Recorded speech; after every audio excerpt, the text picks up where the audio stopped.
Yo, what's up mga tropa? Nagbabalik na naman tayo. Mag-share tayo sa inyo nating mga job order ngayon. For today's video, share natin ngayon ay yung job order sa Proa. So inform ko lang sa inyo, no, bihira si kuya ngayon makapag-vlog dahil sabi ko nga ang ating official ay puro Greek, puro Goryo. So from time to time palaging umiikot, especially yung kapitan natin na trabahoso tsaka kamote natin, ganun din chief engineer natin, tsaka lahat sila mga official, halos puro mga Goryo. Kaya bilang yung kilos ni Kuya Andy, lalo na sa pagbablog, lalo na ngayon magkakaroon tayo ng internal audit at tsaka ride ship pagdating sa China. So inaagapan ko lang mag-vlog, inaagahan ko bumalik sa trabaho after lunch or after ng mga break time. So ito, ginawa ko na to dati, diba, yung box ngayon ipinapakabit ito. So ang naging sistema natin ngayon, tinanggal muna sa natin dito dahil pinalinis, pinatanggal ito. Yung pinaka visor niya ay bulok na rin. So nung nangatok sila, lumabas yung butas. Ngayon ang system, problema ganito, wala tayong acetylene na oxygen na spare, hindi na pinagamit kasi for emergency na lang yon. So kung mapapansin nyo yung stencil dito na rubber, tsaka itong hot cover, switch box, tsaka FPT valve control panel nya, nilagyan natin ng plate para hindi masunog. So temporary lang yan, pwede nating grinderin at tanggalin yan pagmasdan nyo. Tapos ito, ginamitan ko lang to ng chamfer.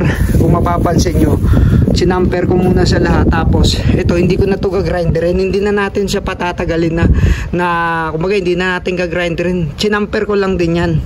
Yan, kung makikita nyo, hindi na tayo naggamit ng acetylene oxygen dyan. So ito yung spare ko dyan, ito yung ipapalit ko. Tapos medyo manipis to, pwede to sa side, sa ganito kumbaga. Tapos itong pinaka 8mm na to, ito yung para dito. So nakaganyan siya, nakatayo siya, naka-slanting yan dito. Yan, nakaganyan siya. So ito yung hulman yan.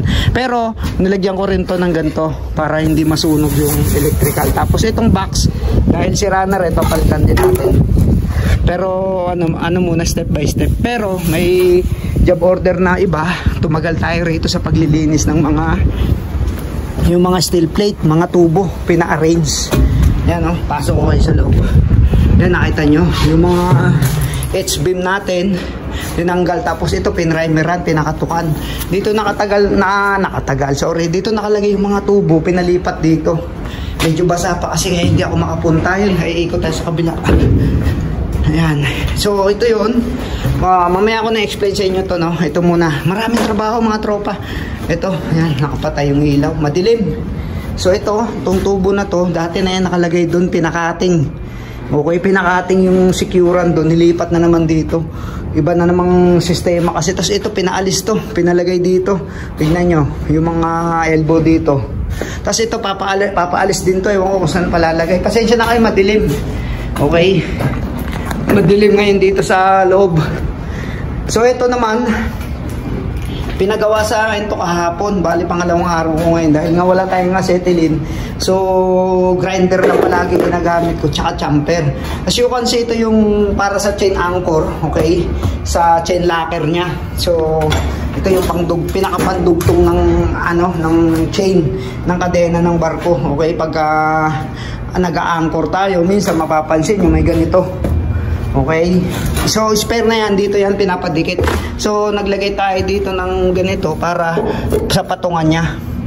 So siyempre chamfer lang. Tapos kung sakasakali meron kayong turnbuckle na ganyan, huwag nyong itatapon, especially kung magje-general cargo kayo kasi magagamit nyo yan. Nakita nyo, hindi na ako gumamit ng stud bolt, kung hindi turnbuckle na lang. Okay, tapos parang naging butterfly na lang siya. Pwede nyong gayahin. Ayan, pinutol ko lang siyang ganyan. Ayan, kung mapapansin nyo, parang naging butterfly na lang ang labas nya. So pwede nyang hindi na kayo maglagay ng yung ganito, yung nut, kahit hindi na, tsaka stud bolt din na. Ito kasi parang stud bolt na rin tsaka mahaba. Pagka natapos yan, papakita ko sa inyo. Hindi ko mabablog kasi biglang sumusudpot si kapitan. Pero ang mangyayari niyan, tatlo. Tapos pinrimeran ko na dito, pinaprimeran ko na kasi nag-primer sila ng maroon, di ba, nakita nyo ng pula. Tapos ito, papakapras ko yan. So gusto niya nakapatong dito sa kahoy, which is good naman yun, para hindi mag-vibrate tsaka hindi magalaw. Tapos may lock pa yan. Ito yung pinakalock niya, oh. Pakita ko sa inyo. Ito, ganito yan.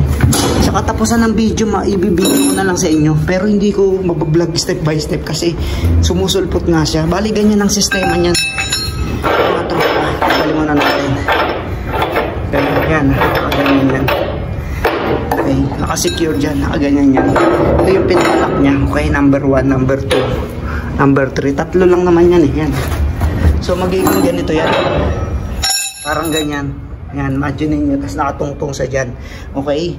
Ganyan yan siya. Sa kabuuan ng video, okay, medyo whispering muna yung boses ko kasi baka dumating na sila. Pero inagahan ko, meron pa tayong may oras pa. Wala pa sila. Mga advance kasi yung relo ko ng 5 minutes. So, mga 50 pa lang yan. O mga 45 pa lang yan. So, 12:45 pa lang yan. Wala pang 1. Kaya inagahan ko dito. So, yun. Yun ang magiging sistema. Bubuhatin lang yan. Isasalpak dito sa 2, 3. Okay? Ipapakiskisin mo muna. Ipapakiskis ko muna yung mamaya sa kanila kasi lilipat ako dun sa kabila sa labas. Tapos pagka yung pinaka-final na talaga, okay? Pinali na. Tsaka ako ipo-full video. Papakita ko sa inyo. Madali na lang yan. Basta gagamitin nyo lang, okay? Ano to? Katumbas nito ay parang 30. Okay, nasa 30 na rin to katumbas nito. So matibay na siya. Tapos dalawa pa. Kung gusto nga ni kapitan siya masunod, ano lang, ilalagay niya rito, isa lang. Kumaga nakaganon lang sa dyan. Paliwanag ko sa inyo, okay? Parang isa lang dyan. Parang ganyan. Oh. Tapos nakasecure siya ng ganyan. Tapos pahaba.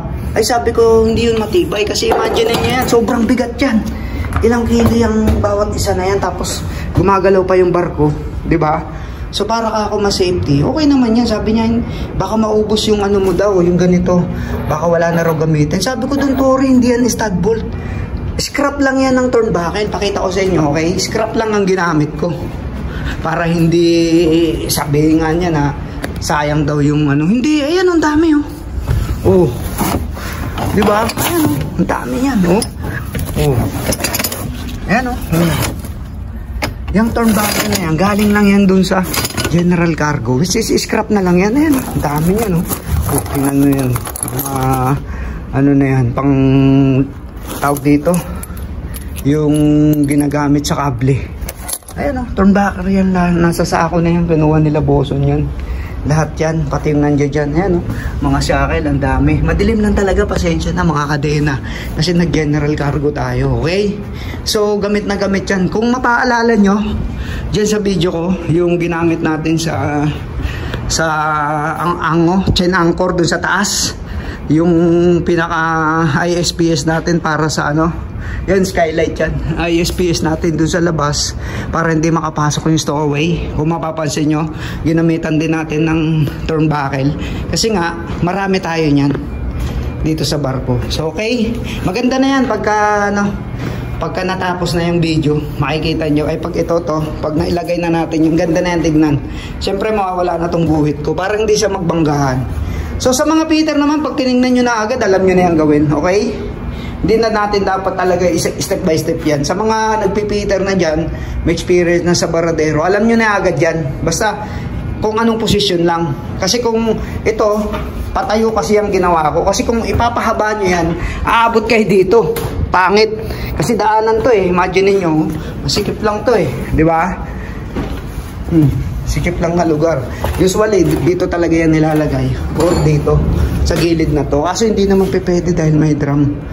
Okay, sinikura nila ng drum na ganyan. Pero para sa akin dito yan, sa side channel na to. Kasi pag dito, abala siya sa daanan.